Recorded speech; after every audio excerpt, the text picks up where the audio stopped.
Assalamualaikum warahmatullahi wabarakatuh. Bismillahirrahmanirrahim. Rabbi shrah li sadri wa yassir li amri wahlul 'uqdatam min lisani yafqahu qawli. Allahumma shalli wa sallim wa barik ala sayyidina Maulana Muhammadin wa ala alihi wa sahbihi ajmain amma ba'du. Dulu ketika sahabat punya imam yang lama sekali kalau sholat, sehingga si sahabat yang satu yang petani ini mufarokoh itu memisahkan diri, kemudian imamnya diselip. Itu boleh memang dalam fikih. Kamu niat mufarokoh dulu. Mufarokoh itu niat bahwa kamu memutus hubungan dengan imam, kemudian meneruskan sholat sendiri. Singkat cerita, dua orang ini berdebat, Mu'ad sama Ar-Ra'i yang penggembala ini. Kamu munafik, sholat kok meninggalkan imam. Terus yang satu bilang, kamu keterlaluan, sholatnya lama sekali. Singkat cerita, dua orang ini lapor ke Rasulullah SAW. Uniknya Nabi itu membenarkan yang petani tadi. Kamu Mu'ad jadi masalah. Agama ini tidak boleh jadi problem. Kalau kamu ngimami orang, jangan lama-lama. Di situ ada ibu-ibu yang ditunggui anaknya yang sedang menyusu. Banyak petani yang nunggu macam-macam. Kayak pegawai POM ya ditunggu shift temannya, pegawai Indomaret juga gitu. Apalagi Grab mungkin ditunggu penumpangnya macam-macam. Sehingga kebaikannya teman-teman yang kerja serabutan begini juga bergantung kebaikan imam tadi. Kalau sholat itu tidak boleh lama-lama, apalagi wiridan. Sholatnya aja nggak boleh lama-lama, apalagi wiridannya. Nah, kadang-kadang orang ngira kebaikan itu nggak ada sempritnya. Ada juga. Sholat itu ya disemprit sama Nabi. Kalau terlalu lama juga disalahkan, karena nanti agama ini menjadi apa? Problem, menjadi problematika. Nah, termasuk kebaikan kita ketika membolehkan ya, atau mentoleransi atau mendukung pekerjaan mulai Grab dan lain-lain adalah agama ini rahmatan lil alamin. Dulu ada seorang sahabat tanya, ya Rasulullah, boleh nggak kita ngegeng di perapatan gitu?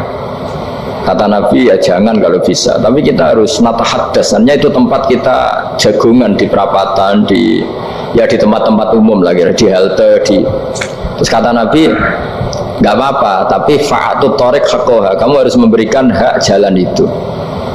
Apa hak jalan itu? Satu, kamu amar ma'ruf, kalau bisa ya nahi mungkar, kemudian bikin suasana orang lainnya menjadi aman. Nah, ini yang catatan. Kalau hitung saja, yang ikut Grab itu berapa ribu? Nah, ini tuh energi besar. Kalau di atas 100 ribu, hitung ya teman-teman di Grab, 100 ribu. 100 ribu ini kalau soleh semua, atau setengah soleh lah, kalau soleh banget keberatan deh, soleh setengah soleh. Itu tuh ada, ini sudah saya pikir, ada kebaikan yang menyebar di seluruh Nusantara yang berjumlah 100 ribu. Ini luar biasa. Ada kecelakaan, dia menolong pertama. Ada pemerkosaan, menolong pertama.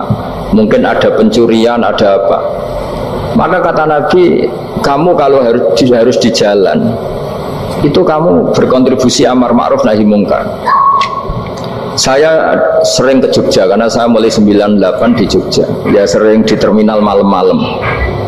Saya ketika kecil itu sering diceritain, orang nggak berani ke terminal ini, banyak preman, nggak boleh ke terminal ini karena banyak preman. Ya mulai dari Sumatera, Jawa, hampir seluruh Indonesia.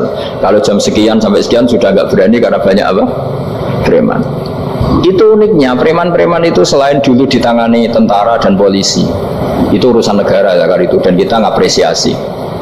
Itu hilangnya yang permanen itu bukan saja ditangani ABRI dan polisi, TNI dan polisi, tapi ditangani kultur. Banyak mulai orang soleh, santri dagangan di situ, ada ojek mangkal di situ, supir taksi mangkal di situ. Terus di sini orang-orang soleh yang menghalau ketika ada perempuan digoda atau perempuan dicopet atau apa. Terus lama-lama jadi kultur bahwa kebaikan ini dominan. Setelah kebaikan dominan, ini otomatis menyingkir sedikit demi sedikit. Jadi selain negara ini harus melakukan sesuatu yang seharusnya, yaitu menjaga masyarakat dari kriminalitas, sebetulnya yang paling awet dan paling mudah dilakukan itu tadi, kebaikan itu harus menjadi kultur bersama.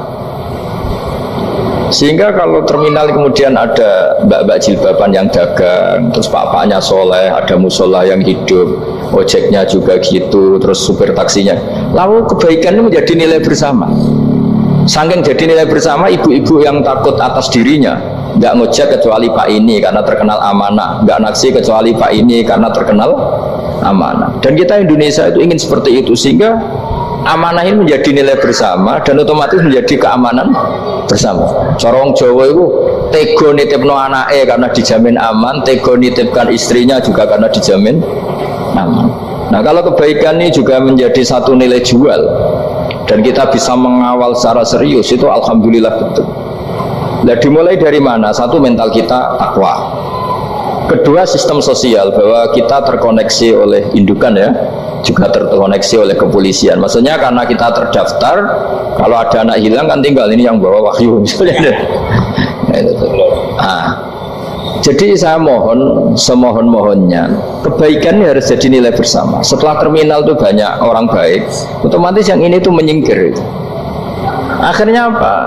Nanti yang bos-bosnya toko itu ya hanya nitipkan sama orang soleh, yang mau nge-grab juga hanya titip sama yang soleh, begitu seterusnya, sehingga jadi siklus kebaikan yang bersama. Nah, ini yang dimaksud Quran, wa'tamiru bainakum bima'ruf. Iktimar itu namanya urusan bersama. Ya, saya ulang lagi ya.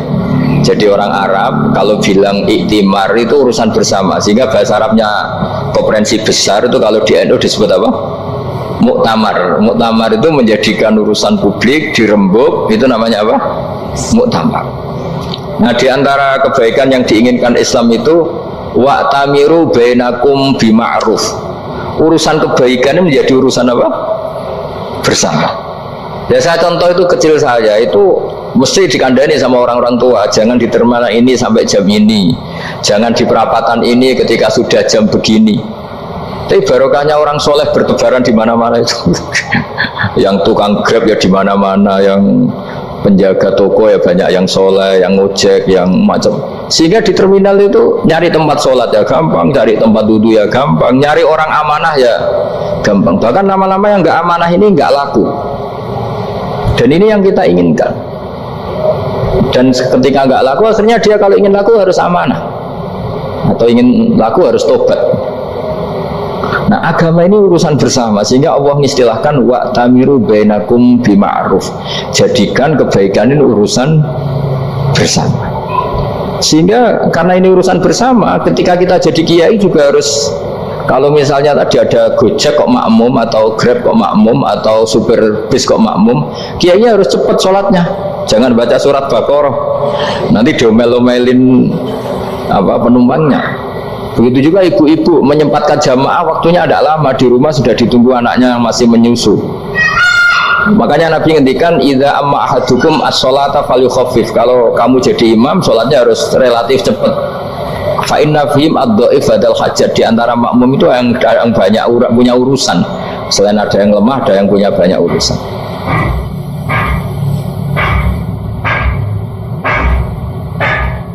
Nah, terus ketiga, masalah kekayaan hati. Kekayaan hati ini penting sekali, karena rata-rata teman di Grab itu kan miskin lah. Tapi jangan miskin sampai miskin hati itu. Bahwa kamu nyari nafkah itu sudah ibadah, berkelana di dunia Allah juga ibadah, menyaksikan macam-macamnya orang itu juga ibadah. Bahkan menambah khazanah ilmu. Di antara warisan ilmu yang kita dapatkan dari Rasulullah SAW, misalnya kamu jalan-jalan, punya kaki dua, punya tangan dua. Gara-gara jalan-jalan sering ngerti orang yang buntung. Alhamdulillah meskipun saya hanya Grab masih punya kaki. Terus ketemu orang buta ya gitu.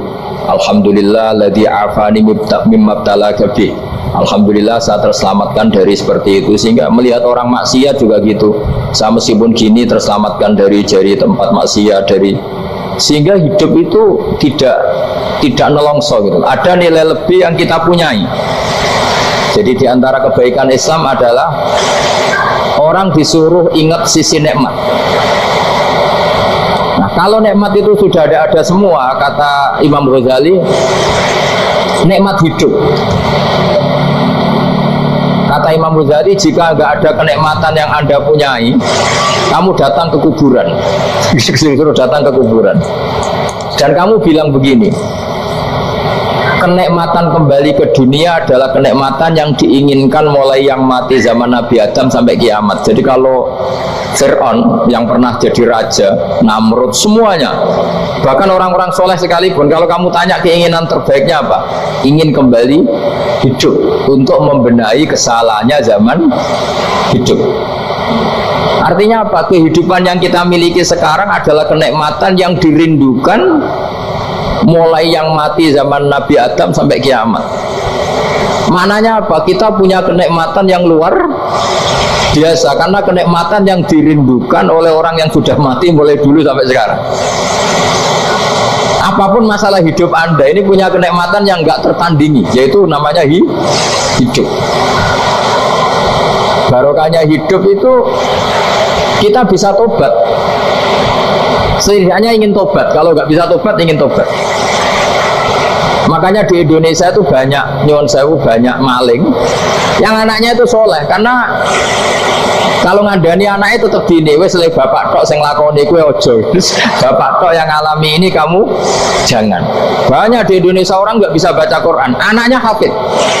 Karena setiap bodoh itu tidak diwariskan. Wes le bapak tok sing bodoh kowe ojo bodoh. Mungkin teman-teman di Grab juga gitu, wes bapak tok cung sing nasib ngene kowe ojo. Jadi kebaikan begini itu akan terus-menerus diwariskan.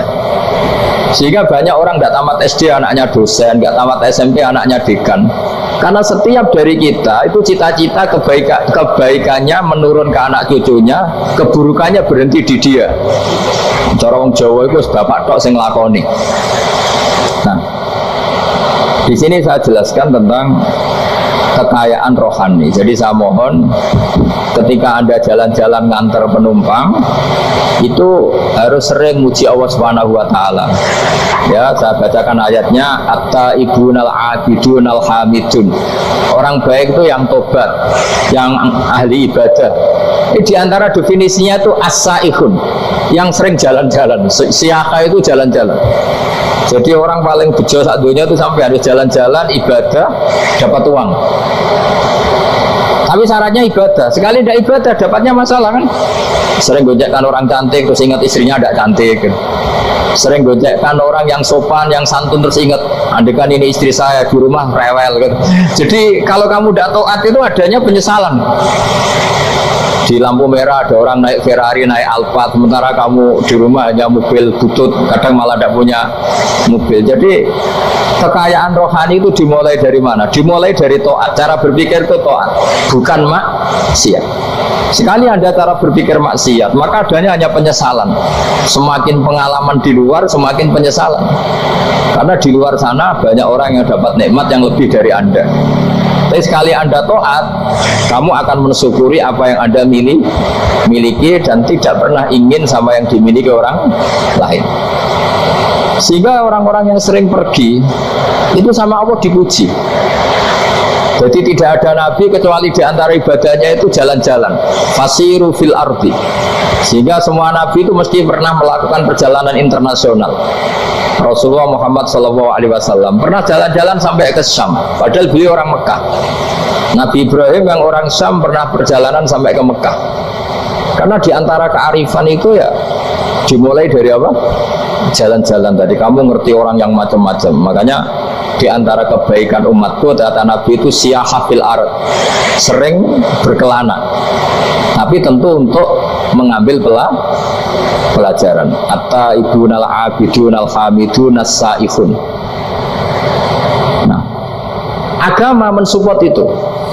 Sehingga kata Nabi, jika ada orang kok sholat qobliyah, ba'diyah semuanya di masjid, sama Nabi ditegur, la taj'alu buyutakum kuburan. Rumah kamu jangan jadikan kuburan, harus dapat jatah apa? Sholat. Kata ulama, kalau ada orang sering sholat di satu titik, itu ditegur.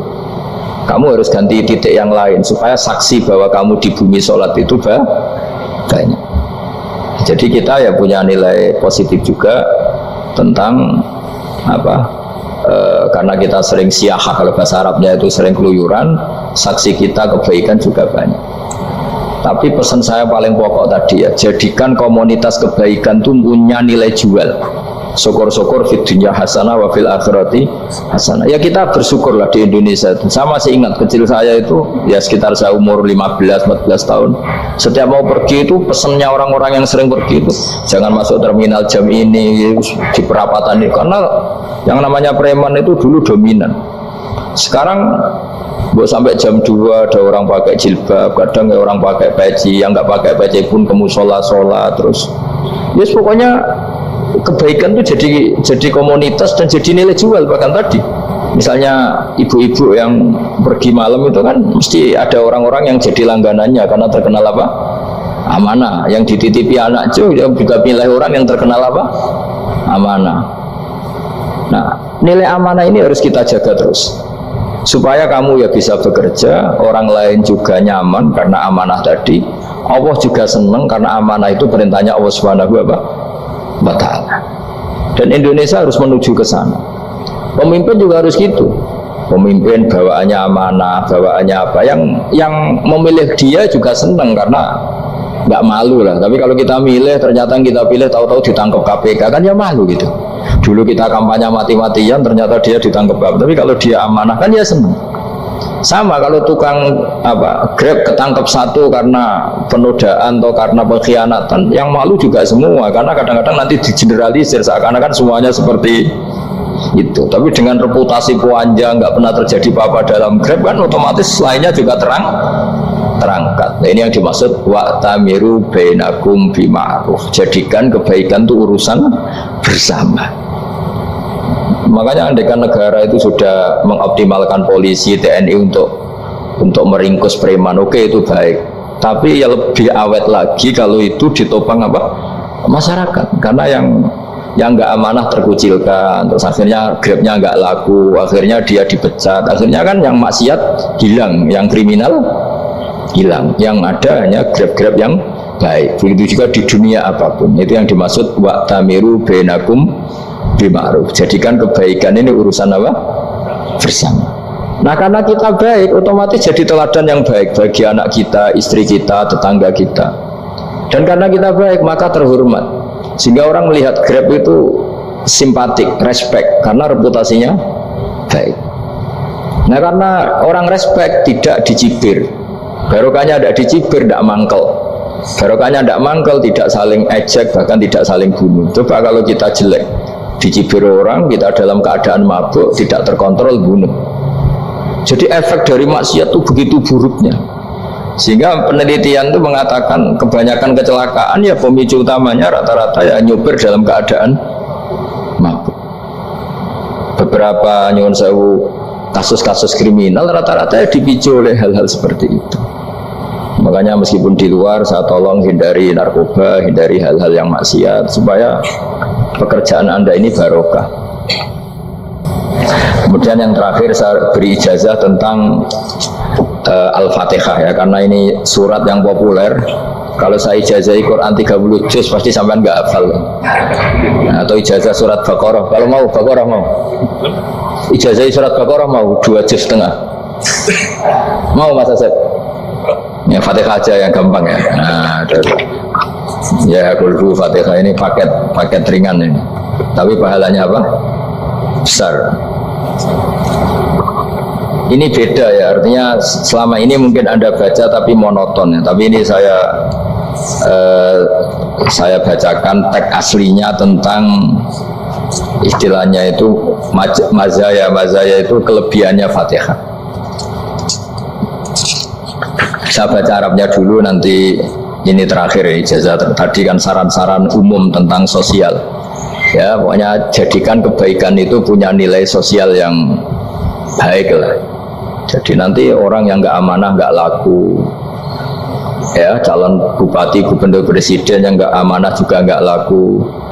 Begitu juga kiai yang tidak amanah juga nggak laku, suami yang nggak amanah juga nggak laku, istri yang nggak amanah juga. Sehingga kebaikan ini jadi nilai sosial yang dalam tanda kutip sudah keniscayaan. Yang diinginkan Allah itu seperti itu, bukan kebaikan yang dipaksakan karena kekuatan negara. Maksudnya kalau bisa kebaikan itu tidak usah dipaksakan. Memang sudah satu kebutuhan. Tak cerita-cerita di negara maju itu, bahkan apapun jatuh itu nggak ada yang ngambil apa itu. Makanya gambarannya Mekah Medina kan gitu kan, barang jatuh nggak ada yang berani apa ngambil, itu saking sudah jadi sistem. Sehingga banyak negara di Eropa itu yang sampai nggak punya tentara, nggak punya polisi karena kebaikan sudah. Nah kita kan masih capek, polisinya aja capek, apalagi masyarakatnya, karena ya apa ya, kebaikan itu belum jadi nilai apa bersama. Nah kita selain ditopang negara, ada polisi, ada tentara, itu kita usahakan kebaikan itu jadi nilai apa bersama. Tadi wa tamiru bainakum bima'ruf. Dan kita punya reputasi yang bagus dalam bab ini. Saya masih ingat kecil saya itu yang jilbaban hanya keluarga kiai. Sekarang rata-rata masyarakat itu jilbaban. Dulu yang sekolah SMP, SMA itu jilbaban kadang dulu malah dilarang ya, harus sama seperti itu seragamnya. Sekarang sudah boleh dan nyaman. Lama-lama yang dapat simpatik ya yang pakai pakaian model tertutup seperti itu. Lama-lama gamane cara wong golek mantu ya golek yang seperti itu daripada yang blodor. Lama-lama jadi nilai bersama. Ya ingin saya seperti itulah. Di terminal juga sama. Orang mau makan cari warung yang kelihatan ada ayat kursinya, pakai jilbab, atau paling tidak dia nggak mungkin lah nyuguhkan yang tiren atau yang haram. Akan ada garansi sosial. Ada apa? Ada garansi apa? Sosial. Dengan penampilan yang soleh itu kan, masa iya nyuguhkan oplosan babi gitu misalnya itu. Jadi nilai sosial itu harus, ya tadi harus benar-benar jadi nilai, sehingga negara biar gak capek-capek. Polisi juga gak capek kan, karena tugasnya corong Jawa mau ngawat-ngawati tok, tapi tidak perlu tegang karena kebaikan bisa jadi nilai apa bersama. Ingat-ingat ya ayatnya tadi, wa tamiru bainakum bima'ruf. Jadi kebaikan itu harus jadi nilai bersama. Iktimar itu menjadi urusan bersama. Makanya kalau kita rapat besar disebut apa? Muktamar. Muktamar itu urusan bersama. Ya tadi imamnya sholat juga menopang Gojek karena nggak lama-lama nopang Grab, nopang Kernet, nopang penjaga Indomaret, penjaga bensin, pom bensin. Nah dia hanya punya waktu 5 menit terus imamnya baca Baqarah kan. Iya imamnya mursyid, mungkin dia tambah lama tambah dapat aplaus dari muhibbinnya, tapi makmumnya dia tambah lama tambah dapat penghormatan dari pecintanya, tapi kitanya wah khusyuk wali kan, dia dapat status naik lah. Kita yang sudah tidak ikut jadi wali diganggu apa pekerjaannya. Kalau ada imam seperti itu sampai mufaroqah saja, niat ya Allah sampai sini saja saya makmum orang itu, silakan orang itu punya urusan sendiri dengan jenengan, ya sudah atau salib saja apa ya, itu boleh. Kalau dalam fikih namanya apa mufaroqah. Mufaroqah itu niat, tapi kamu jangan langsung selonong mufaroqah, niat dulu pamit sama Allah bahwa sekarang mau mufaroqah. Ya, tapi ya jadi sholat yang aneh kan, imamnya masih rukuk, kamu terus sujud, terus apa-apa selesai ya. Mungkin dalam pandangan itu orang lain ini maksudnya makmum gimana ini kok begini. Tapi sudahlah Allah Maha tahu. Insya Allah dimaklumi. Ya saya baca tentang Fatihah ya, karena sampean pasti sering baca Fatihah. Supaya apa sekaligus jadi jimat lah gitu. Jadi kalau kamu sering di jalan-jalan yang mungkin sepi, atau mungkin kan tidak semua teman Grab itu nasibnya bagus yang di Semarang Jogja, mungkin yang di Kalimantan di Papua kan ada yang 10 kilo gak ketemu rumah ya kan, ya lihat di TV-TV itu kan kasihan kan, sudah 10 kilo gak ketemu rumah, penumpangnya kewekar preman tuh kan, ini makan orang enggak kan, udah kan ujiannya dua. Kalau penumpangnya cantik dia kecoba syahwat, kalau preman takut. Jadi orang itu selalu ujian gitu. Sing sedengan itu kan jarang orang. Jadi kalau penumpangnya perempuan cantik ujiannya itu syahwat, kalau preman ujiannya ketakutan. Kalau orang yang lemah bawa uang ujiannya kamu ingin garong. Jadi hidup itu memang semuanya ujian. Dia buakum ayukum masanu amala. Makanya saya sering ditanya oleh teman-teman, Gus, nah ujiannya kenal wong wedok elek piye? Sama, kenal wong ayu ujiane syahwat, kenal wong elek ujiane ngenyek, itu sama-sama dosa. Syahwat ya dosa, ngenyek juga dosa. Wah elek keriting untune metu ya dosa, ngomong gitu. Kadang-kadang orang berpikir enak kancanan wong elek gak dosa. Kata siapa kancanan wong elek itu ya dosa, karena bawaannya ngenyek. Ngenyek itu menyepelekan itu. Makanya saya itu ya nggak mau berteman sampean. Nanti kan bawaannya ngenyek atau seneng ya tidak tahu. Ya sudah ada takdir saja, kalau ketemu ya tak ulang ngaji gitu. Tapi ini ngaji terakhir, setelah ini ngaji biasa aja, tidak usah resmi gini. Ngaji kok resmi aneh. Pokoknya nanti suatu saat kalau pandemi sudah berlalu saya akan ngaji Rebona, ini ngaji. Ini ngaji yang kurang bagus karena ngatur kiai kurang berkah ini. Nanti ya lumayan lah masih mau ngaji. Ngaji kok tanggal ini jam ini. Sekarang suatu saat kamu tak panggil, Mas Wahyu datang ke sini jam ini tidak mesti bisa. Mungkin pas ada acara apa, maaf ke sini pas ngecek pas apa. Jadi ya sudah tapi tak maafkan, enggak apa-apa. Takdir ya. Tak bacakan supaya sampean tahu keramatnya bismillah. Nah, sebelum saya bacakan bismillah Fatihah, tak beritahu tentang ilmu tafsirnya karena ini penting sekali. Fatihah itu dawuhnya Allah, tentu itu dawuhnya Allah. Saya ulang lagi, itu kalam Allah. Tapi yang sudah diberikan kesampaian ke kita semua. Sehingga seakan-akan itu menjadi dawuhnya kita ke Allah. Jangan salah loh ya. Fatihah itu dawuh Allah, tapi sudah diberikan ke kita. Sehingga posisi kita itu yang punya itu.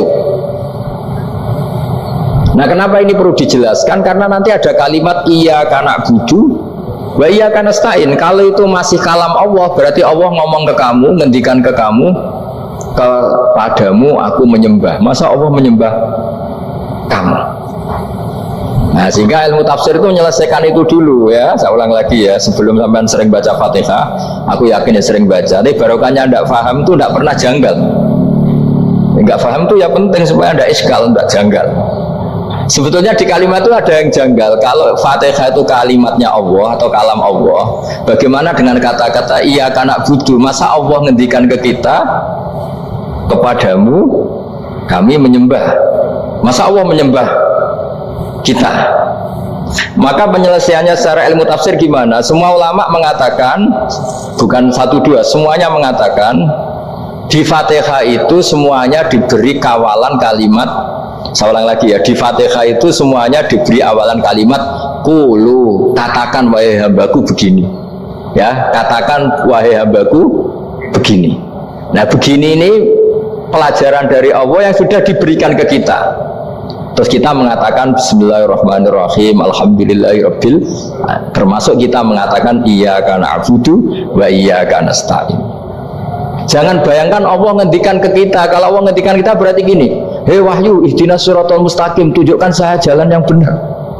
Nah, nanti kamu terus, ya Allah, Anda aja minta tolong saya minta tolong siapa kan? Jadi panjang kan? Ya, saya ulang lagi ya. Jadi itu di Ulumul Quran diterangkan gimana? Sebelum baca Fatihah, ya, Fatihah itu kalamullah, ngendikannya Allah, tapi yang sudah diajarkan ke kita dan sudah milik kita, sehingga kalimat itu menjadi milik kita. Tapi ya kalamullah, tetap kalamullah, tapi sudah menjadi milik kita. Udah paham ya? Ya pinter nah. Ya, karena kalau tanpa penjelasan seperti ini Anda akan iskal. Bagaimana Allah, iskal itu janggal. Bagaimana Allah mengatakan iya karena butuh. Kan jadi aneh ya? Ya, jadi tak jelaskan secara ilmiah ya. Jadi kata ulama-ulama tafsir, ayat-ayat Quran seperti ini sebetulnya dimulai dari qulu, apa? Meskipun nggak dilafadzkan. Itu kan sama dengan qul huwallahu ahad Muhammad, katakan kalau Tuhan itu satu. Ya, namanya Quran itu kan kalam Allah, membina nabinya, membina umatnya. Makanya dikatakan atau enggak, di sini tersembunyi kata qulu, katakan. Ya. Jadi ya ibarat apa itu? Kamu ngajari anak kamu lah. Le, panggil jenengan bapak kula. Itu maksudnya anak itu, kalimat itu kalimat kamu, tapi kamu ajarkan ke anak kamu. Terus anak kamu bilang, Pak jenengan bapak kula. Nah, ketika kamu mengatakan jenengan itu bukan kamu mengatakan jenengan anakku, berarti anakmu itu bapakmu, kan lucu kan? Anak kamu ajari jenengan bapak kula. Kamu, engkau bapak saya. Terus anak kamu mengulang jenengan atau kamu bapak saya. Berarti itu kalimat yang kamu ajarkan, tapi sekarang sudah milik anak kamu. Kalau itu kalimat kamu kan lucu, masa anak kamu bilang bapak. Nah, itu seperti itu. Jadi ulama memberi solusi atau jawaban iyyaka na'budu Iya, itu sebelumnya ada kata-kata kulu, katakan wahai hambaku, hubungan kamu dengan saya adalah katakan iya karena butuh, wa iya karena nasta'in. Terus hubungan kamu dengan saya katakan juga dalam doamu ihdinas siratal mustaqim. Jelas ya, jadi itu kalam Allah yang sudah milik kita karena diajarkan Allah untuk kita. Dong ya, ya sudah dong, ya sudah jelas ya. Tapi bagus gak jelas itu bagus. Kalau kamu jelas gak jadi dikrem, jadi gubernur. Min azimi fadliha kasratu asma'iha wa fadail ukhra. Ini cerita dramatisnya surat Al-Fatihah. Qala Abu Hurairah radhiyallahu anhu inna iblisa ranna khina unsikat Al-Fatihah. Jadi iblis itu begitu kesakitan. Ini kitab Abwaabul Farad karangannya Syekh Muhammad Alawi, juga kutipan dari beberapa kitab. Yang jelas beliau sendiri juga ngutip dari beberapa riwayat di beberapa hadis. Halaman 123. Ketika Fatihah turun itu iblis kesakitan. Kayak orang sakit gigi lah, tersiksa sisanya karena turunnya surat apa?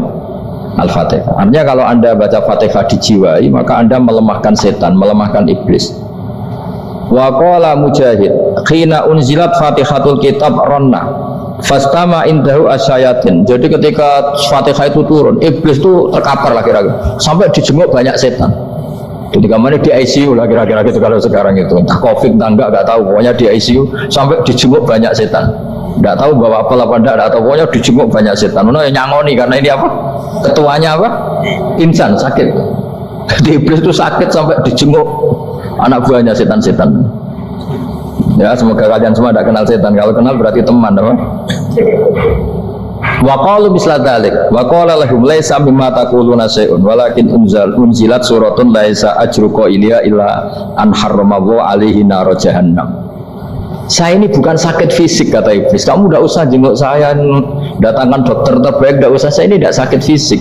Saya ini sakit karena ada surat yang diturunkan, yang pahala yang melafadzkan surat itu pasti selamat dari neraka. Padahal misi terbesar saya ini supaya manusia masuk neraka. Sekarang punya tamengnya.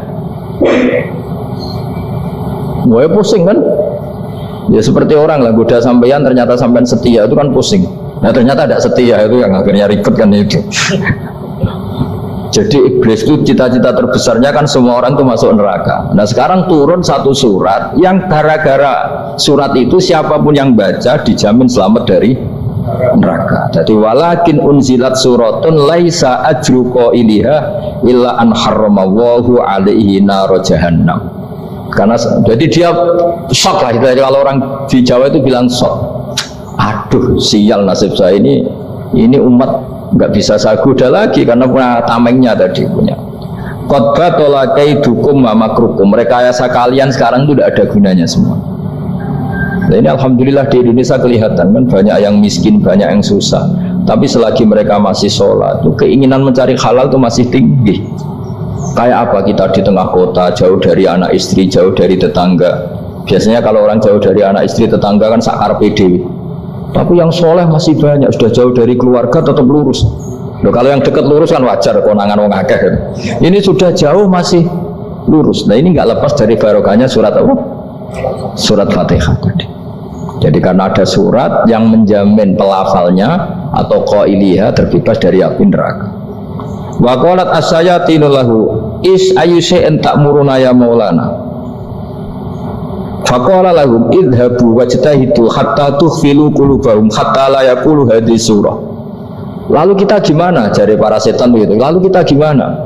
Terus kata iblis, sudah bikin mereka lupa sehingga tidak baca lagi. Selagi masih baca kita pasti keok. Jadi kalau sampean sudah jarang baca Fatihah itu berarti sudah bagian dari kemenangan apa? Iblis. Jadi kalau sampean sudah jarang baca Fatihah itu berarti bagian dari kekalahan Anda, kemenangan iblis. Masih sering baca? Berapa kali? Saya kali sholat. Dan sama lagi? Ya, kalau ngajar ini juga selain juga. Kok 5 kali tak? Berarti pas sholat fardu tak? Enggak 5 kali itu mendingan itu 17. Kamu itu ngitungnya jangan 5 ini. 5 waktu itu berarti lumayan kan? Berapa? 17 ya? Ya. 17 ya? Ya 17, tapi kalau makmum tuh sering separuh kan, apalagi makmum tarawih. Ya kan? Makmum tarawih itu bacanya Fatihah ada yang sempurna enggak ya? Ya enggak lah. Baru alhamdulillah rabbil alamin mampu ikut ruku gitu. Makmum kan yang tarawih loh, Mas. Kalau tarawih jarang sempurna ya. Fatihahnya itu. Kan imam sudah ruku. Kamu bacanya Fatihah sampai mana tuh? Baru setengah ya. Ya paling pas tarawih aja kan enggak sempurna ya. Apalagi kalau imamnya sing kilat, waduh malah. Nah, ketika Fatihah itu sebegitu keramatnya, sebegitu topnya, itu setan rapat, singkat cerita itu yang tadi dipimpin oleh iblis yang sedang terkapar apa? Terus tali obatnya nggak ada, cuma dia shock karena ada surat yang turun yang melafadzkan itu pasti selamat dari apa? Neraka. Nah ini gimana saran Anda? Sarannya adalah bikin orang-orang itu lupa, nggak baca Fatihah. Nah ini rapatnya iblis. Idzabu wajtahidu hatta tufilu qulubahum hatta la yaqulu hadhihi surah kala yuksiru qira'ataha wa la yakunu lahum ajrun wa thawabun bal yakunu lahum adzabun wa iqabun.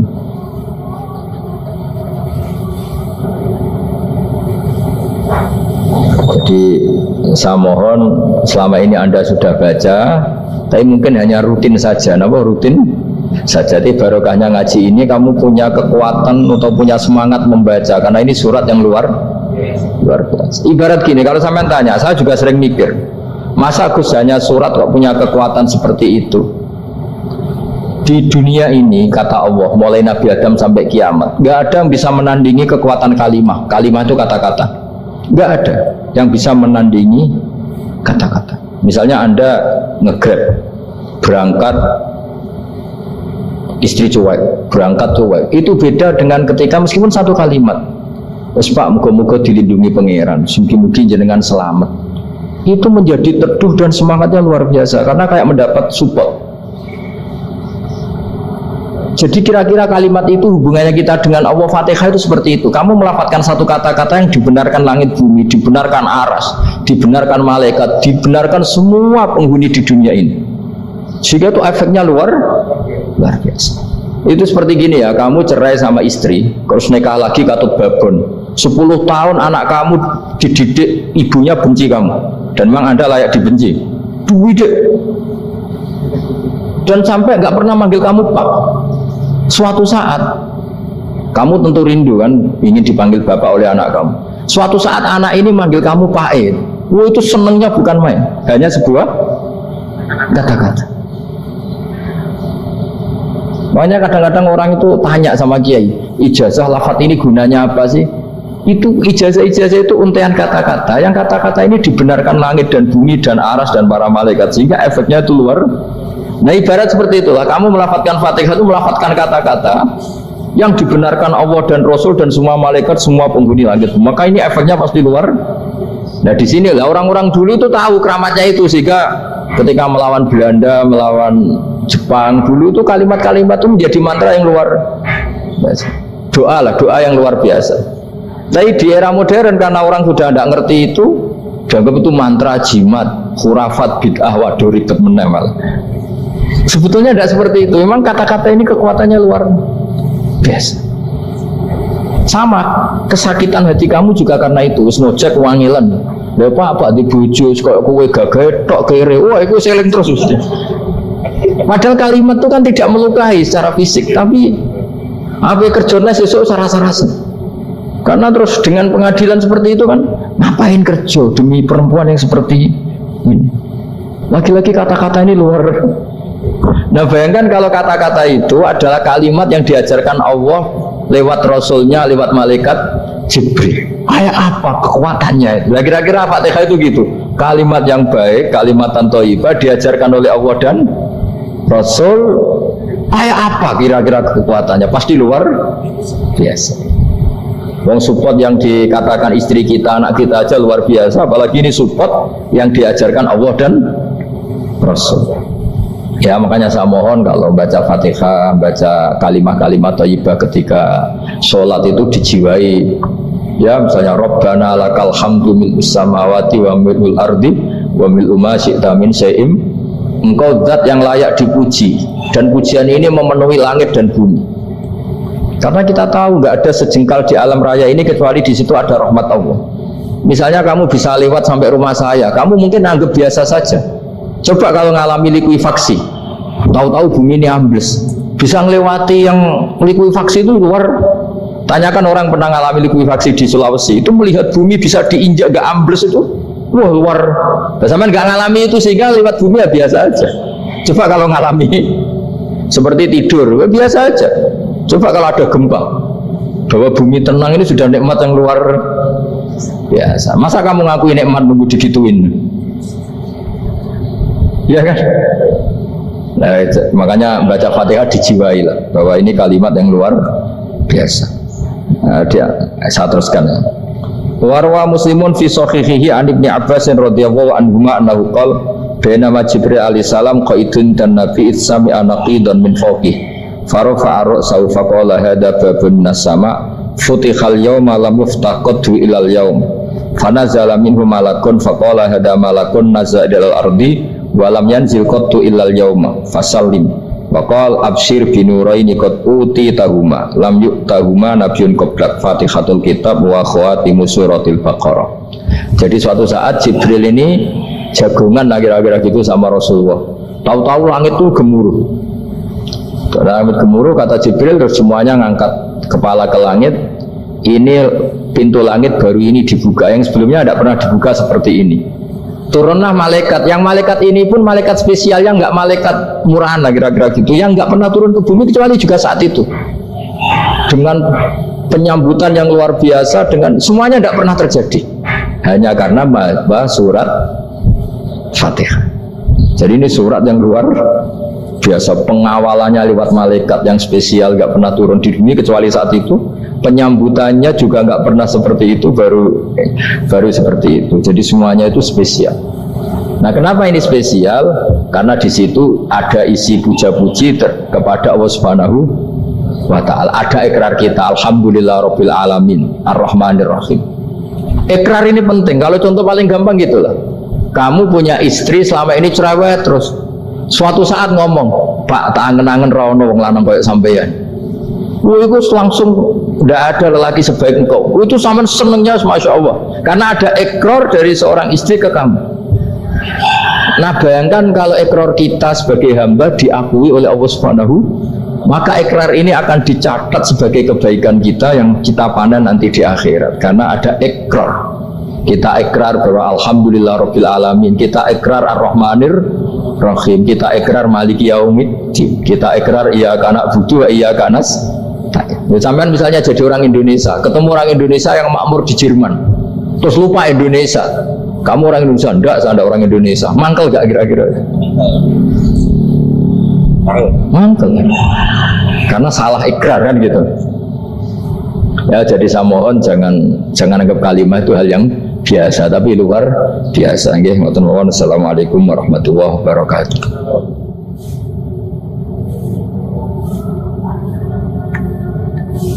Saya berkali-kali kampanye di mana-mana lah, kampanye dan menganjurkan. Di antara catatan dalam Suhufi Ibrahim wa Musa kan ada kan di Quran itu yang dinamakan lampiran-lampiran wasiatnya Nabi Ibrahim dan Nabi Musa. Itu di antara catatannya begini. Orang yang punya akal itu adalah orang yang bisa menikmati sesuatu yang baik. Misalnya gini, contoh gampang gini. Kamu punya anak pertama atau punya anak yang masih kecil, itu gendong tuh senangnya bukan main, melihat anak sehat tuh senangnya bukan main. Mungkin saat itu banyak orang yang sedang maksiat dengan perempuan nakal atau dengan teman-teman nakalnya, yang nganggap seperti itu tidak nikmat. Tapi andaikan ini ditimbang ya ditimbang. Yang maksiat betulan, misalnya paling ukuran bahagianya itu 70%. Tapi yang ini, yang nimang anak baru lahir atau masih kecil, corong Jawa ngeloni anak, bisa saja bahagianya itu sampai 100%. Artinya selama ini kesalahan kita adalah nganggap maksiat itu pasti menyenangkan dan taat itu tidak menyenangkan. Makanya saya berkali-kali fatwa, untuk melawan kenikmatan maksiat, orang harus terbiasa menikmati taat, menikmati kebaikan. Jangan kira kita nimbang istri nikmat, nimbang anak nikmat, ketemu teman yang lama tidak ketemu juga nikmat. Artinya kita akan melewati berjam-jam untuk jagungan sama teman, sama anak, sama istri. Dan itu harus kamu nikmati supaya mengganti tidak berkebutuhan nikmat yang lewat jalur maksiat. Jadi saya mohon sarana-sarana yang menyenangkan itu, yang taat itu kita maksimalkan. Makanya bapak saya tuh sering pesen, kowe nak ngaji sing guyon, sing seneng. Nanti wong maksiat tuh karena cari kesenangan.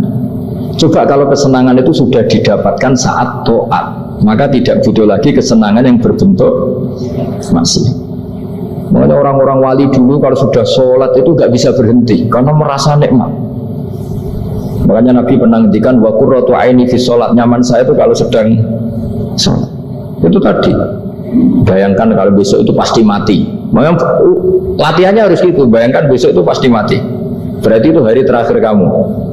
Ya, hari dengan merasa hari terakhir itu kalau kamu maksiat kan malu. Waduh, mati pas. Makanya sholli sholata muwaddiin, kamu sholat seakan-akan itu sholat terakhir. Dan bayangkan akhirat itu wa'mal li akhiratika ka'annaka tamutu, dan bayangkan akhirat itu besok kamu mati. Sehingga ketemu istri ya seneng karena ini pertemuan terakhir, ketemu anak ya seneng ini pertemuan terakhir, sholat juga tenanan karena ini sholat terakhir. Sehingga kalau mau maksiat tuh takut, jangan-jangan ini kehidupan saya terakhir kok tak pakai seperti ini. Nah, jadi di antara resepnya itu apa tadi? Nganggep ibadah itu menyenangkan, nah, gitu. Pinter.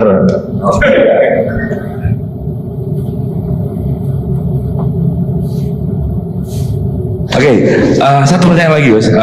Ini ada pertanyaan dari teman-teman mitra driver Grab. Saat mengantarkan barang, tiba-tiba azan waktu sholat, ya.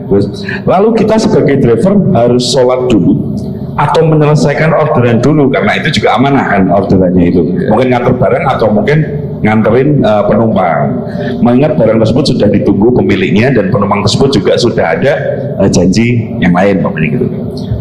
Nyuwun pencerahannya Gus gitu. Begini ya, ini kan fikih sosial ya. Saya jawab ini memang harus pakai fikih, nggak pakai rasa. Saya ulang lagi, pakai fikih, nggak pakai rasa. Waktu sholat itu kan banyak ya, diantaranya maghrib dan isya, duhur dan asar, terus subuh sendiri. Ya, dan zaman belajar fikih, orang belajar tasawuf ya. Nah, kalau subuh itu tidak ada toleransinya kalau waktunya sudah tinggal 10 menit karena tidak ada jamak. Ya, tidak ada apa? Jamak. Sehingga misalnya kalau kamu ngojek waktu tinggal 10 menit ya harus sholat. Tapi kalau sekedar dengar azan ya, ini penanyanya kayaknya itu teman kamu, jadi fikihnya kayak kamu, gak jelas. Azan itu kan bukan akhir waktu sholat. Azan itu bukan akhir waktu sholat, tapi awal sholat. Itu udah harus supir Grab, udah harus supir Gojek. Meskipun kamu makan ada azan ya teruskan saja, kan udah akhir waktu sholat. Anda menerima tamu, gendong anak, atau sedang nyupir, atau sedang bercengkrama sama teman. Kalau ada azan ya nggak apa-apa, misalnya diteruskan. Kan bukan akhir waktu sholat. Yang benar-benar harus ditinggalkan itu kalau waktu sholat misalnya tinggal 7 menit atau tinggal 8 menit. Waktu yang mau tidak mau kamu harus tasarrufkan, kamu peruntukkan injury time gitu. Injury time. Ya, gitu aja kok nggak tahu ya. Nah, lalu misalnya kalau pertanyaan tadi mestinya kelasnya itu kelas afdoliyah. Utamanya gimana? Kalau wajibnya belum ada karena kan waktunya masih panjang. Jadi pertanyaannya bukan wajibnya tapi sebaiknya, karena ini semuanya belum mendesak kan. Andai kan kamu teruskan nganter barang kan tidak ada jaminan waktunya habis. Padahal kalau kamu memaksa sholat, mungkin citra kamu sebagai supir Grab tidak baik karena dianggap mengabaikan konsumen. Nah, terus kedua menyangkut jarak. Oke, seperti itu. Nah, sekarang kalau pertanyaannya dibalik, makanya yang dibalik ini agak ribet. Waktu sholat tinggal 8 menit. Ada konsumen yang minta diantarkan saat itu dan acaranya ke mall happy-happy, maka fatwa kita sebagai ahli fikih ya tantang saja, saya mau sholat dulu, kalau nggak sabar ya silakan cari yang lain. Kalau acaranya ke mall. Tapi kalau acaranya kelahiran atau transfusi darah atau mau nganterin darah ke pasien yang sudah koma, maka kita langsung, karena ibadah sosial itu didahulukan mengalahkan ibadah yang haknya Allah. Karena Allah itu zat yang tidak butuh ibadah kalian. Tapi kalau pasien ini kalau nggak nang kesampaian darahnya mati misalnya. Jadi kamarnya Allah lebih apian lah gitu. Makanya masyhur kalau dalam fikih hak Allah sama hak Adam ini dimenangkan hak Adami. Tapi bukan karena Allah kita kalahkan. Allah tidak butuh itu semua. Jadi dikalahkan tapi bukan karena kalah, justru karena tidak butuh. Ya ibarat gini lah, Allah itu saking baiknya. Baiknya Allah kan pasti di atas orang tua kita. Itu pasti ulang lagi. Baiknya Allah pasti di atas orang tua kita. Orang tua kita saja baik, apalagi Allah. Misalnya orang tua kamu butuh uang 5.000, adik kamu butuh uang 5.000, adik kamu yang kecil atau ya, kira-kira orang tua kamu tuh nyuruh dikasihkan beliau ke adik kamu, kira-kira saja ke adik kamu. Nah Allah itu saking baiknya, hal yang terkait Allah, misalnya tadi sholat tepat waktu sama ibadah sosial, itu disuruh ibadah sosial. Karena ini kalau nggak kesampaian transfusi darahnya atau apalah, atau kamu dokter yang harus mengurus operasi, waktunya tinggal 5 menit, kamu harus ngoperasi pasien dulu. Karena Allah bisa menerima sholat kamu. Nah, tak terangkan lagi ini fikih terus. Lalu sholat yang apa? Kalau sholat itu antara maghrib dan isya, dan nanti yang terlambat itu maghrib, kita ngikuti ulama yang mengatakan jika ada darurat, maka maghrib dan isya boleh dijamak meskipun tidak atas nama pergi. Kan jarak kamu kan tidak jarak masafatu qasrin. Artinya apa? Misalnya saya dokter, harus operasi, waktu saya tinggal 8 menit mau maghrib, ternyata harus ada operasi. Kalau saya nggak nangani, mati. Saya harus operasi. Dan nanti waktu saya maghrib habis itu tidak harus dikatakan qadha atau yang mengeluarkan maghrib dari waktunya. Bisa saja menurut ulama dianggap boleh dijamak takhir dengan isya, karena kondisinya masih waktu jam'in. Begitu juga zuhur dengan asar. Tapi kalau waktunya itu asar, tinggal 8 menit, kemudian harus ada operasi, ya kita operasi. Waktu asar kita mundur sampai maghrib, namanya qadha yang dimaafkan Allah. Ya namanya tetap qadha karena asar nggak bisa dijamak dengan maghrib. Jadi ini fikih ya. Jadi jawabnya harus jelimet. Jadi saya ulang lagi ya. Tadi kan pertanyaannya dengar azan. Kalau azan kan waktunya masih panjang. Apalagi misalnya maghrib kan waktunya kan taruh saja ada waktu seperempat jam. Ternyata andaikan kamu antar hanya butuh waktu 7 menit, kan nggak ngefek sama sama nyanda.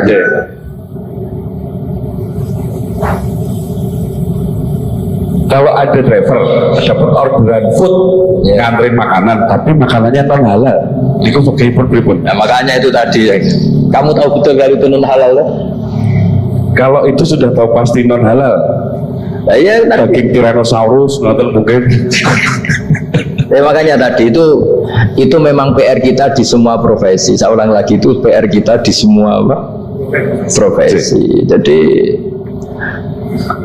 ya itu makanya pentingnya istighfar tuh di situ tuh sudah kita sebagai ulama menghalalkan tidak mungkin, mengharamkan kamu juga demo, ini pekerjaan bos gitu. Tapi yang jelas itu tidak bisa dihindari. Ya sama lah seperti orang di bis itu.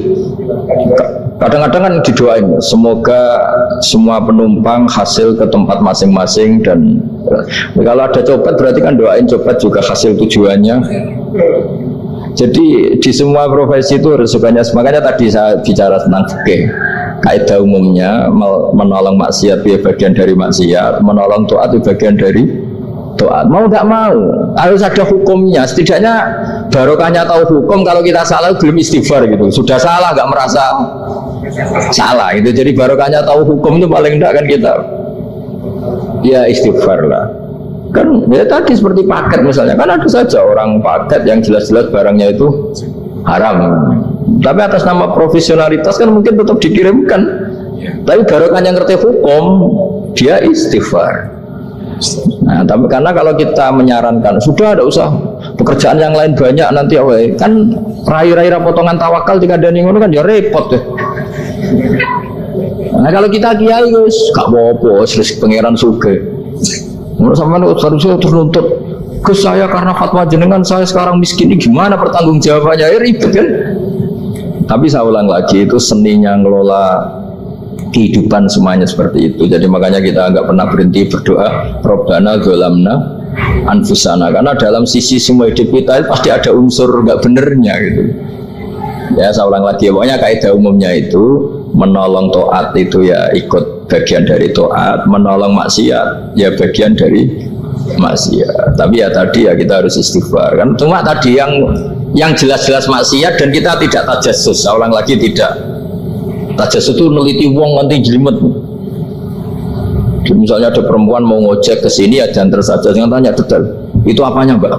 Hubungannya dengan kamu apanya? Wah ya ribet kalau kepo. Kemudian yang terakhir saya beri ijazah tentang Al-Fatihah ya, karena ini surat yang populer. Kalau saya ijazahi Quran 30 juz pasti sampean nggak hafal.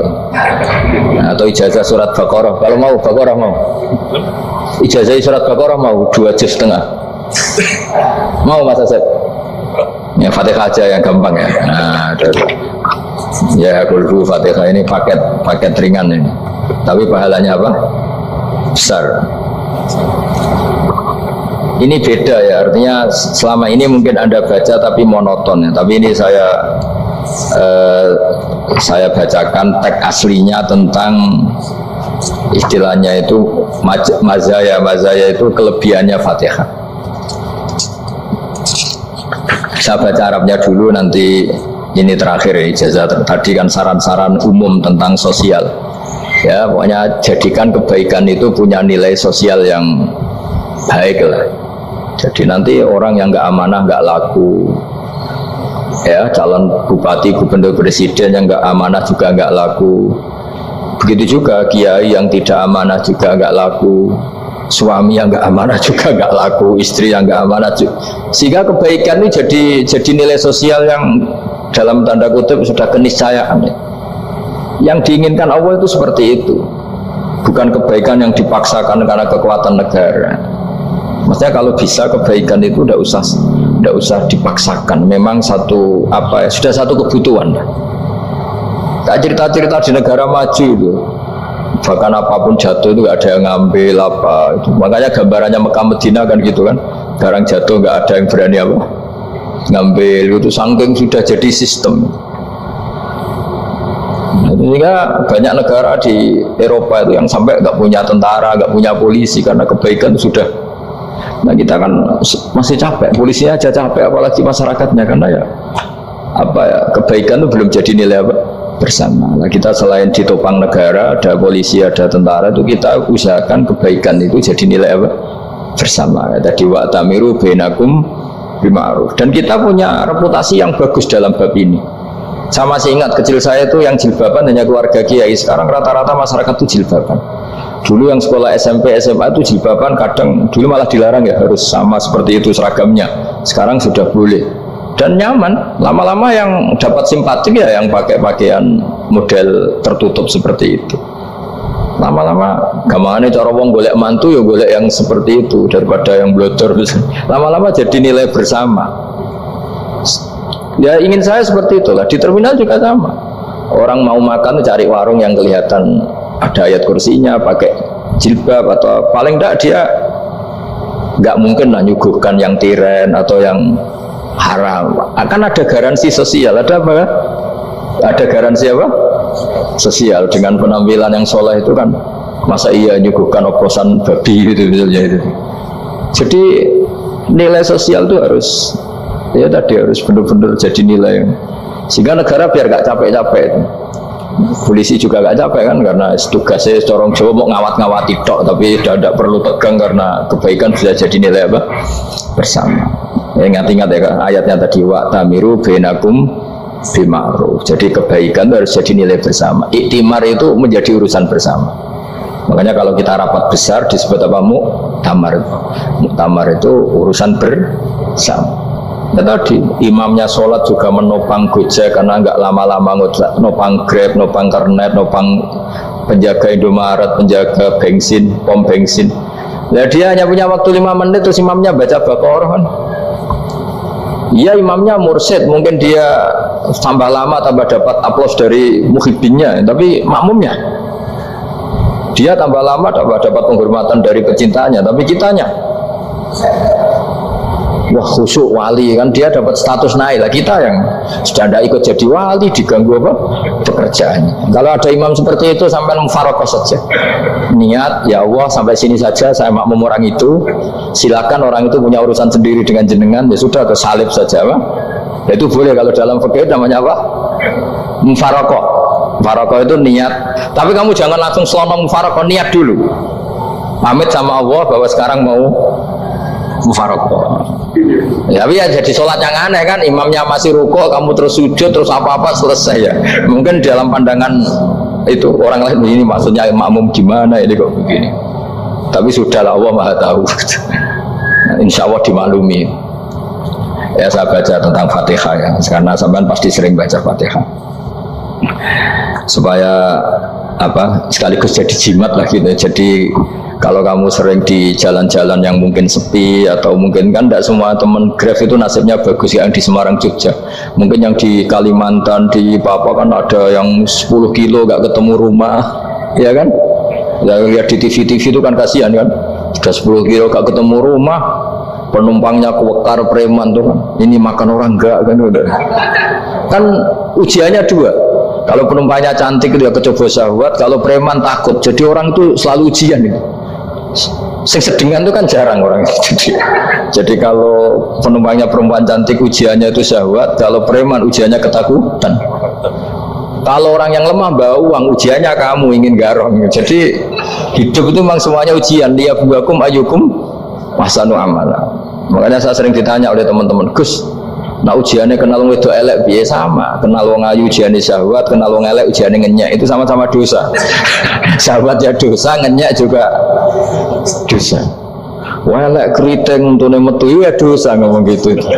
Kadang-kadang orang berpikir enak kancanan wong elek gak dosa. Kata siapa? Kancanan wong elek itu ya dosa, karena bawaannya ngenyek. Ngenyek itu menyepelekan itu. Makanya saya itu ya nggak mau berteman sampean. Nanti kan bawaannya ngenyek atau seneng ya tidak tahu saya. Ya sudah, ada takdir saja, kalau ketemu ya tak ulang ngaji gitu. Tapi ini ngaji terakhir, setelah ini ngaji biasa aja, tidak usah resmi gini. Ngaji kok resmi aneh.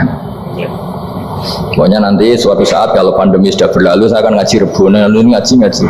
Ini ngaji yang kurang bagus karena ngatur kiai kurang berkah ini. Nanti ya lumayan lah, masih mau ngaji.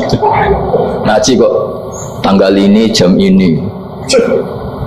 Sekarang suatu saat kamu tak panggil, Mas Wahyu datang ke sini jam ini, tidak mesti bisa. Mungkin pas ada acara apa, maaf ke sini pas ngecek pas apa. Jadi ya sudah, tapi tak maafkan, enggak apa-apa. Takdir ya. Tak bacakan supaya sampean tahu keramatnya Bismillah. Nah sebelum saya bacakan Bismillah Fatihah, tak beritahu tentang ilmu tafsirnya karena ini penting sekali. Fatihah itu dawuhnya Allah, tentu itu dawuhnya Allah. Saya ulang lagi, itu kalam Allah. Tapi yang sudah diberikan kesampaian ke kita semua, sehingga seakan-akan itu menjadi dawuhnya kita ke Allah. Jangan salah loh ya, Fatihah itu dawuh Allah, tapi sudah diberikan ke kita, sehingga posisi kita itu yang punya itu. Nah kenapa ini perlu dijelaskan? Karena nanti ada kalimat iyyaka na'budu wa iyyaka nasta'in. Kalau itu masih kalam Allah, berarti Allah ngomong ke kamu, ngendikan ke kamu, kepadamu aku menyembah. Masa Allah menyembah kamu? Nah sehingga ilmu tafsir itu menyelesaikan itu dulu ya. Saya ulang lagi ya, sebelum sampean sering baca Fatihah, aku yakin ya sering baca, tapi barokahnya tidak paham itu tidak pernah janggal. Enggak paham itu ya penting supaya ada iskal, tidak janggal. Sebetulnya di kalimat itu ada yang janggal. Kalau Fatihah itu kalimatnya Allah atau kalam Allah, bagaimana dengan kata-kata iyyaka na'budu? Masa Allah ngendikan ke kita, kepadamu kami menyembah? Masa Allah menyembah kita? Maka penyelesaiannya secara ilmu tafsir gimana? Semua ulama mengatakan, bukan satu dua, semuanya mengatakan di Fatihah itu semuanya diberi kawalan kalimat. Saya ulang lagi ya, di Fatihah itu semuanya diberi awalan kalimat qulu, katakan wahai hambaku begini. Ya, katakan wahai hambaku begini. Nah begini ini pelajaran dari Allah yang sudah diberikan ke kita. Terus kita mengatakan Bismillahirrahmanirrahim, Alhamdulillahirabbil, termasuk kita mengatakan Iyyaka na'budu wa iyyaka nasta'in. Jangan bayangkan Allah ngendikan ke kita. Kalau Allah ngendikan kita berarti gini, hei wahyu, ihdinas siratal mustaqim, tunjukkan saya jalan yang benar.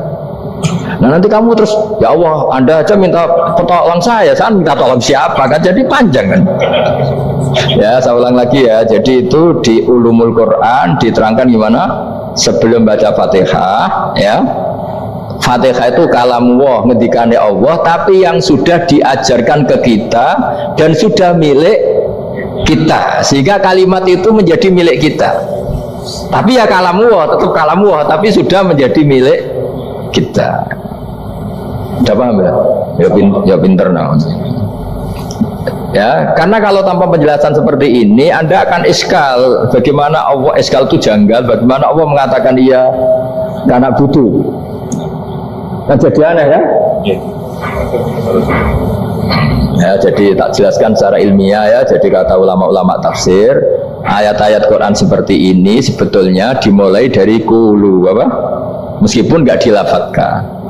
Itu kan sama dengan qul huwallahu ahad Muhammad, katakan kalau Tuhan itu satu. Ya namanya Quran itu kan kalam Allah, membina nabinya, membina umatnya. Makanya dikatakan atau enggak, di sini tersembunyi kata qulu, katakan. Ya. Jadi ya ibarat apa itu? Kamu ngajari anak kamu lah. Le, panggil jenengan bapak kula. Itu maksudnya anak itu, kalimat itu kalimat kamu, tapi kamu ajarkan ke anak kamu. Terus anak kamu bilang, Pak jenengan bapak kulo. Nah ketika kamu mengatakan jenengan itu bukan kamu mengatakan jenengan anakku, berarti anakmu itu bapakmu, kan lucu kan.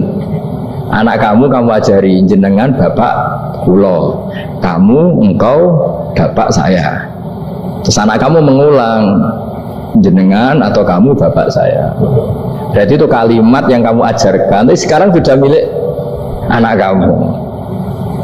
Kalau itu kalimat kamu kan lucu, masa anak kamu bilang bapak. Nah itu seperti itu. Jadi ulama memberi solusi atau jawaban iyyaka na'budu wa iyyaka, itu sebelumnya ada kata-kata qulu, katakan wahai hambaku, hubungan kamu dengan saya adalah katakan iyyaka na'budu wa iyyaka nasta'in. Terus hubungan kamu dengan saya katakan juga dalam doamu ihdinas siratal mustaqim. Jelas ya, jadi itu kalam Allah yang sudah milik kita karena diajarkan Allah untuk kita. Dong ya? Ya sudah dong ya, sudah jelas ya. Tapi bagus, gak jelas itu bagus. Kalau kamu jelas gak jadi dikrem, jadi gubernur. Min azimi fadliha kasratu asma'iha wa fadail ukhra. Ini cerita dramatisnya surat Al-Fatihah. Qala Abu Hurairah radhiyallahu anhu inna iblisa ranna khina unzilat Al-Fatihah. Jadi iblis itu begitu kesakitan. Ini kitab Abu Abdul Farad karangannya Syekh Muhammad Alawi, juga kutipan dari beberapa kitab. Yang jelas beliau sendiri juga ngutip dari beberapa riwayat di beberapa hadis. Halaman 123. Ketika Fatihah turun itu iblis kesakitan. Kayak orang sakit gigi lah, tersiksa sisanya karena turunnya surat apa? Al-Fatihah. Artinya kalau Anda baca Fatihah dijiwai, maka Anda melemahkan setan, melemahkan iblis. Wa qala Mujahid, khina unzilat Fatihatul kitab ronna fastama indahu asyayatin. Jadi ketika Fatihah itu turun, iblis itu terkapar lah kira-kira, sampai dijenguk banyak setan. Jadi kemana di ICU lah kira-kira gitu kalau sekarang itu, entah COVID entah enggak tahu, pokoknya di ICU sampai dijenguk banyak setan. Enggak tahu bawa apa enggak tahu, pokoknya dijenguk banyak setan. Ono yang nyangoni karena ini apa? Ketuanya apa? Insan sakit. Jadi iblis itu sakit sampai dijenguk anak buahnya setan-setan. Ya semoga kalian semua tidak kenal setan. Kalau kenal berarti teman, apa? Wa qalu misla dzalik wa qala lahum laisa mimma taquluna syai'un walakin unzilat suratun laisa ajruqa ilya illa an harramahu alaihi nar jahannam. Saya ini bukan sakit fisik, kata iblis. Kamu tidak usah jenguk saya, datangkan dokter terbaik, tidak usah. Saya ini tidak sakit fisik. Saya ini sakit karena ada surat yang diturunkan, yang pahala yang melafatkan surat itu pasti selamat dari neraka. Padahal misi terbesar saya ini supaya manusia masuk neraka. Sekarang punya tamengnya. Gue pusing kan? Ya seperti orang lah, goda sampean ternyata sampean setia, itu kan pusing. Nah ternyata tidak setia, itu yang akhirnya ribet kan itu. Jadi iblis itu cita-cita terbesarnya kan semua orang itu masuk neraka. Nah sekarang turun satu surat yang gara-gara surat itu siapapun yang baca dijamin selamat dari neraka. Jadi walakin unzilat suratun laisa ajru qailiha illa an harramallahu alaihi nar jahannam. Karena jadi dia shock lah, kalau orang di Jawa itu bilang shock. Aduh sial nasib saya ini umat nggak bisa saya goda lagi karena punya tamengnya tadi punya. Qad batala kaidukum wa makrukum. Rekayasa kalian sekarang itu tidak ada gunanya semua. Nah, ini alhamdulillah di Indonesia kelihatan kan banyak yang miskin, banyak yang susah. Tapi selagi mereka masih sholat, tuh keinginan mencari halal itu masih tinggi. Kayak apa kita di tengah kota, jauh dari anak istri, jauh dari tetangga. Biasanya kalau orang jauh dari anak istri, tetangga kan sakar pede. Tapi yang soleh masih banyak, sudah jauh dari keluarga tetap lurus. Loh, kalau yang dekat lurus kan wajar, konangan wong akeh kan. Ini sudah jauh masih lurus. Nah ini nggak lepas dari barokahnya surat apa? Surat Fatihah tadi. Jadi karena ada surat yang menjamin pelafalnya atau qailiha terbebas dari api neraka. Wa qalat as-sayatinu lahu is ayyusa'in ta'muruna ya maulana. Faqala lahum idhabu wajtahidu hatta tukhfilu qulubahum hatta la yaqulu hadhihi surah. Lalu kita gimana? Jari para setan begitu. Lalu kita gimana? Terus kata iblis, sudah bikin mereka lupa sehingga tidak baca lagi. Selagi masih baca kita pasti keok. Jadi kalau sampean sudah jarang baca Fatihah itu berarti sudah bagian dari kemenangan apa? Iblis. Jadi kalau sampean sudah jarang baca Fatihah itu berarti bagian dari kekalahan Anda, kemenangan iblis. Masih sering baca? Berapa kali? Saya 5 kali sholat. Dan sama lagi? Ya, kalau ngajar ini juga sering juga. Kok 5 kali tak? Berarti pas sholat fardu tak? Enggak 5 kali itu mendingan itu 17. Kamu itu ngitungnya jangan 5 ini. 5 waktu itu berarti lumayan kan? Berapa? 17 ya? Ya. 17 ya? Ya. 17, tapi kalau makmum tuh sering separuh kan, apalagi makmum terawih. Ya kan? Makmum terawih itu bacanya Fatihah ada yang sempurna enggak ya? Ya enggak lah. Baru alhamdulillah rabbil alamin ruku ikut ruku gitu. Makmum kan yang terawih teman. Kalau terawih jarang sempurna ya. Fatihahnya itu. Kan imam sudah ruku. Kamu bacanya Fatihah sampai mana tuh? Baru setengah ya. Ya paling pas terawih aja kan enggak sempurna ya. Apalagi kalau imamnya sing kilat, waduh malah. Nah ketika Fatihah itu sebegitu keramatnya, sebegitu topnya, itu setan rapat, singkat cerita itu yang tadi dipimpin oleh iblis yang sedang terkapar apa? Terus tali obatnya nggak ada, cuma dia shock karena ada surat yang turun yang melafatkan itu pasti selamat dari apa? Neraka. Nah ini gimana saran Anda? Sarannya adalah bikin orang-orang itu lupa, tidak baca Fatihah. Nah ini rapatnya iblis. Idzabu wajtahidu hatta tufilu qulubahum hatta la yaqulu hadhihi surah. Kala yuksiru qira'ataha wa la yakunu lahum ajrun wa thawabun bal yakunu lahum adzabun wa iqabun.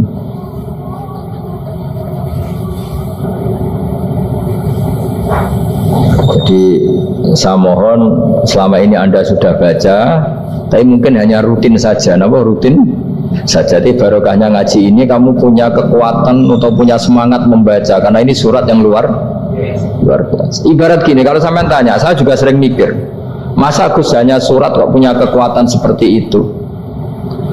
Di dunia ini kata Allah, mulai Nabi Adam sampai kiamat, nggak ada yang bisa menandingi kekuatan kalimah. Kalimah itu kata-kata, nggak ada yang bisa menandingi kata-kata. Misalnya Anda nge-grab berangkat, istri cuek, berangkat cuek, itu beda dengan ketika meskipun satu kalimat, wes Pak, moga-moga dilindungi pangeran, mugi-mugi jenengan selamat, itu menjadi teduh dan semangatnya luar biasa karena kayak mendapat support. Jadi kira-kira kalimat itu hubungannya kita dengan Allah, Fatihah itu seperti itu. Kamu melafadzkan satu kata-kata yang dibenarkan langit bumi, dibenarkan aras, dibenarkan malaikat, dibenarkan semua penghuni di dunia ini. Sehingga itu efeknya luar biasa. Itu seperti gini ya, kamu cerai sama istri, terus nikah lagi katut babon. 10 tahun anak kamu dididik, ibunya benci kamu, dan memang Anda layak dibenci. Duwidek. Dan sampai nggak pernah manggil kamu Pak. Suatu saat kamu tentu rindu kan, ingin dipanggil bapak oleh anak kamu. Suatu saat anak ini manggil kamu Pak Ed, itu senengnya bukan main, hanya sebuah kata-kata. Makanya kadang-kadang orang itu tanya sama kiai, ijazah lafadz ini gunanya apa sih? Itu ijazah-ijazah itu untaian kata-kata, yang kata-kata ini dibenarkan langit dan bumi dan aras dan para malaikat, sehingga efeknya itu luar. Nah ibarat seperti itulah, kamu melafadzkan Fatihah itu melafadzkan kata-kata yang dibenarkan Allah dan Rasul dan semua malaikat, semua penghuni langit. Maka ini efeknya pasti luar. Nah di sini lah orang-orang dulu itu tahu keramatnya itu, sehingga ketika melawan Belanda, melawan Jepang dulu itu kalimat-kalimat itu menjadi mantra yang luar biasa. Doa lah, doa yang luar biasa. Tapi di era modern karena orang sudah tidak ngerti itu, dianggap itu mantra, jimat, khurafat, bid'ah, waduh ribet menemal. Sebetulnya tidak seperti itu. Memang kata-kata ini kekuatannya luar biasa. Sama kesakitan hati kamu juga karena itu. Ngojek wangilan. Lha apa di bojo kok kowe gagah tok kere. Wah, itu seling terus mesti.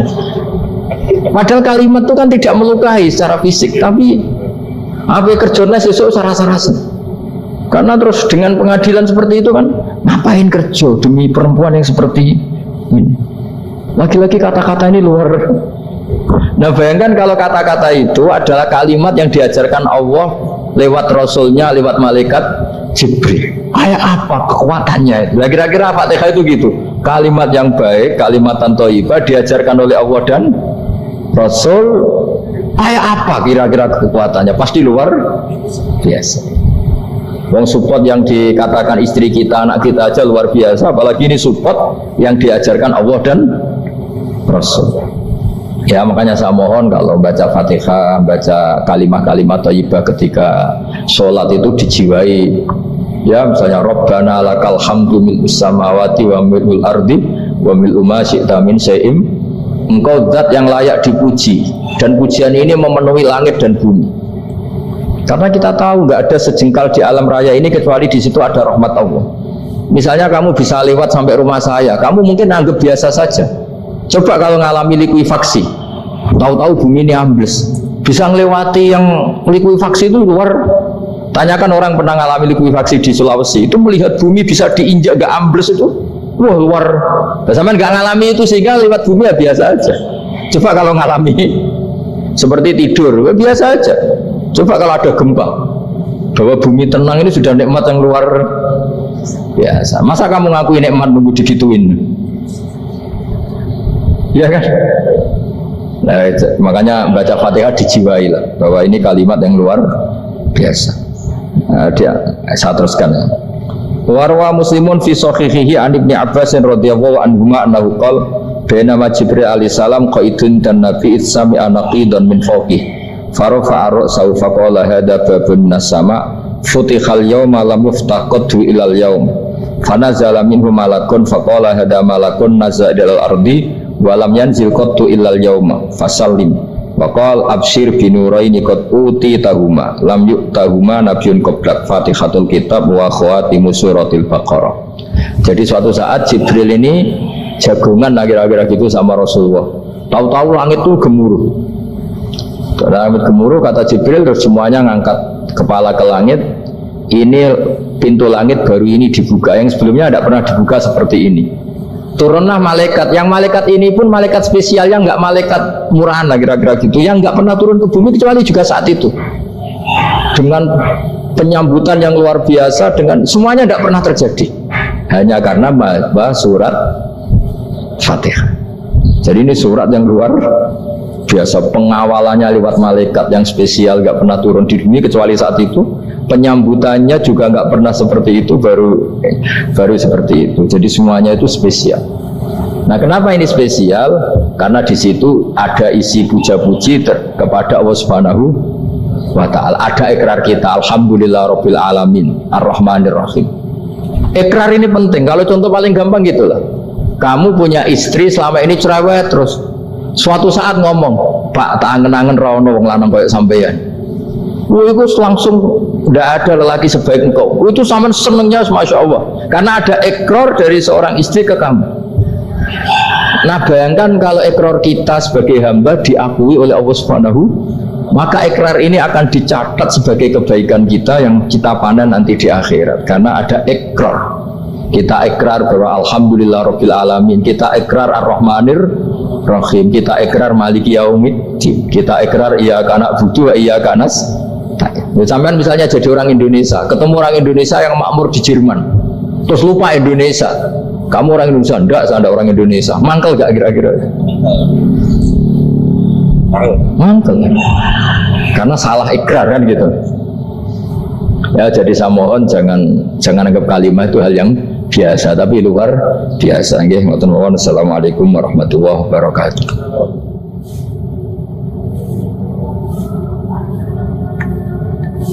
Saya berkali-kali kampanye di mana-mana lah, kampanye dan menganjurkan.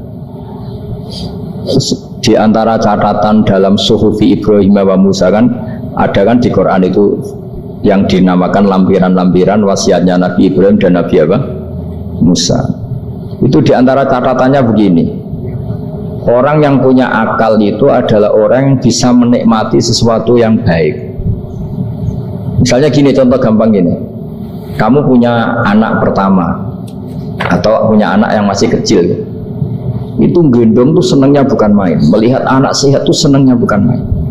Mungkin saat itu banyak orang yang sedang maksiat dengan perempuan nakal atau dengan teman-teman nakalnya, yang nganggap seperti itu tidak nikmat. Tapi andaikan ini ditimbang ya ditimbang. Yang maksiat tulan misalnya paling ukuran bahagianya itu 70%.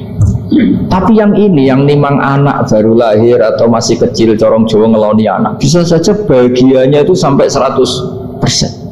Artinya selama ini kesalahan kita adalah nganggap maksiat itu pasti menyenangkan dan taat itu tidak menyenangkan. Makanya saya berkali-kali fatwa, untuk melawan kenikmatan maksiat, orang harus terbiasa menikmati taat, menikmati kebaikan. Jangan kira kita nimang istri nikmat, nimang anak nikmat, ketemu teman yang lama tidak ketemu juga nikmat. Artinya kita akan melewati berjam-jam untuk jagungan sama teman, sama anak, sama istri.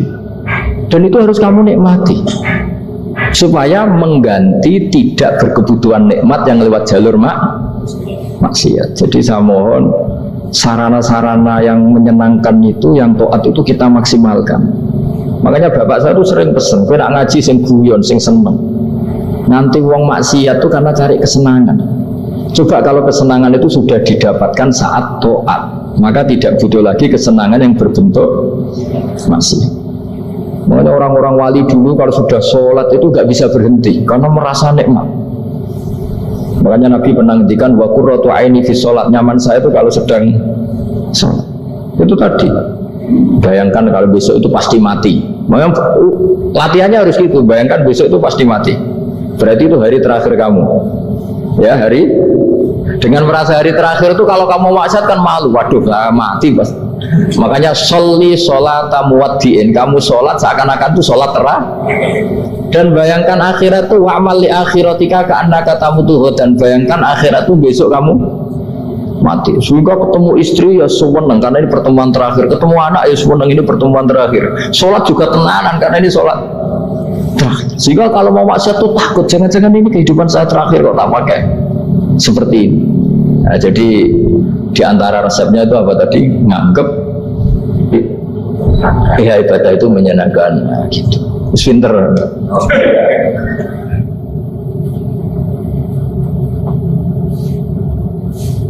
Oke, satu pertanyaan lagi, Mas.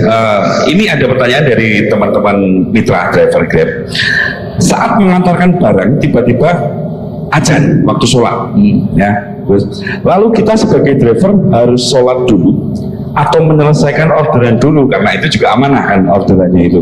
Mungkin ngantar barang atau mungkin nganterin penumpang. Mengingat barang tersebut sudah ditunggu pemiliknya dan penumpang tersebut juga sudah ada janji yang lain pemilik itu. Nyuwun pencerahannya Gus gitu.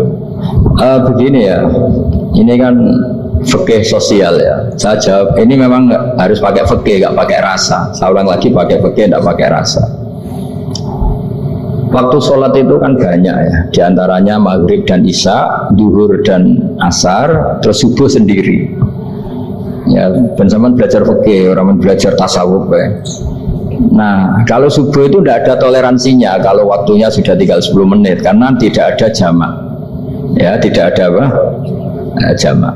Sehingga misalnya kalau kamu ngojek waktu tinggal 10 menit ya harus sholat.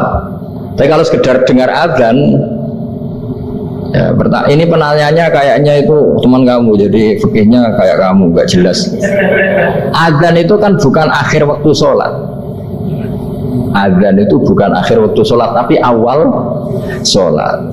Itu tidak harus supir Grab, tidak harus supir Gojek. Meskipun kamu makan ada adzan ya teruskan saja, kan tidak akhir waktu sholat.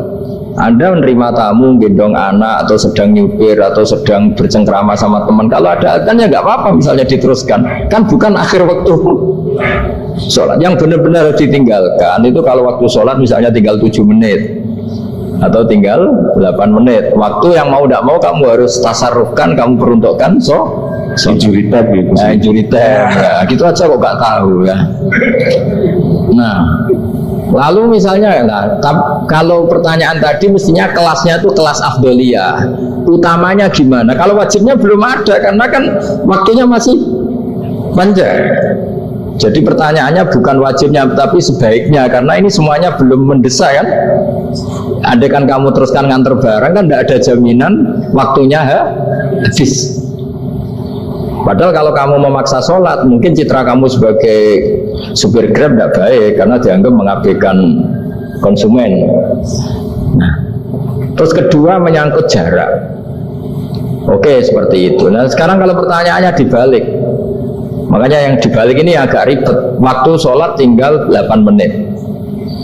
Ada konsumen yang minta diantarkan saat itu dan acaranya ke mall happy-happy. Maka fatwa kita sebagai ahli fikih, ya tantang saja, saya mau sholat dulu. Kalau nggak sabar ya silakan cari yang lain. Kalau acaranya ke mall. Tapi kalau acaranya kelahiran atau transfusi darah atau mau nganterin darah ke pasien yang sudah koma, maka kita langsung, karena ibadah sosial itu didahulukan mengalahkan ibadah yang haknya Allah, karena Allah itu zat yang tidak butuh ibadah kalian. Tapi kalau pasien ini kalau nggak nang kesampaian darahnya mati misalnya, jadi kamarnya Allah lebih apian lah gitu. Makanya masyhur kalau dalam fikih hak Allah sama hak Adam ini dimenangkan hak Adami, tapi bukan karena Allah kita kalahkan. Allah tidak butuh itu semua. Jadi dikalahkan tapi bukan karena kalah, justru karena tidak butuh. Ya ibarat gini lah, Allah itu saking baiknya Allah kan pasti di atas orang tua kita. Itu pasti ulang lagi, baiknya Allah pasti di atas orang tua kita. Orang tua kita saja baik, apalagi Allah. Misalnya orang tua kamu butuh uang 5.000, adik kamu butuh uang 5.000, adik kamu yang kecil atau ya, kira-kira orang tua kamu tuh nyuruh dikasihkan beliau ke adik kamu, kira-kira saja ke adik kamu. Nah, Allah itu saking baiknya, hal yang terkait Allah, misalnya tadi sholat tepat waktu sama ibadah sosial, itu disuruh ibadah sosial. Karena ini kalau nggak kesampaian transfusi darahnya atau apalah, atau kamu dokter yang harus mengurus operasi, waktunya tinggal 5 menit, kamu harus ngoperasi pasien dulu, karena Allah bisa menerima sholat kamu. Nah, tak terangkan lagi ini fikih terus. Lalu sholat yang apa? Kalau sholat itu antara maghrib dan isya, dan nanti yang terlambat itu maghrib, kita ngikuti ulama yang mengatakan jika ada darurat maka maghrib dan isya boleh dijamak meskipun tidak atas nama pergi. Kan jarak kamu kan tidak jarak masafatu qasrin. Artinya apa? Misalnya saya dokter harus operasi, waktu saya tinggal 8 menit mau maghrib, ternyata harus ada operasi. Kalau saya nggak nangani mati, saya harus operasi. Dan nanti waktu saya maghrib habis itu tidak harus dikatakan qadha atau yang mengeluarkan maghrib dari waktunya. bisa saja menurut ulama dianggap boleh dijamak takhir dengan isya karena kondisinya masih waktu jam'in. Begitu juga zuhur dengan asar. Tapi kalau waktunya itu asar tinggal 8 menit kemudian harus ada operasi, ya kita operasi. Waktu asar kita mundur sampai maghrib, namanya kodok yang dimaafkan Allah. Ya namanya tetap kodok karena asar gak bisa dijamak dengan maghrib.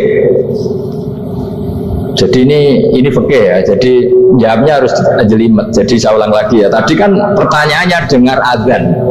Kalau azan kan waktunya masih panjang. Apalagi misalnya maghrib kan waktunya kan taruh saja ada waktu seperempat jam. Ternyata andaikan kamu antar hanya butuh waktu 7 menit. Kan nggak ngefek sama saya nyanda. Nah, nyanda. Okay.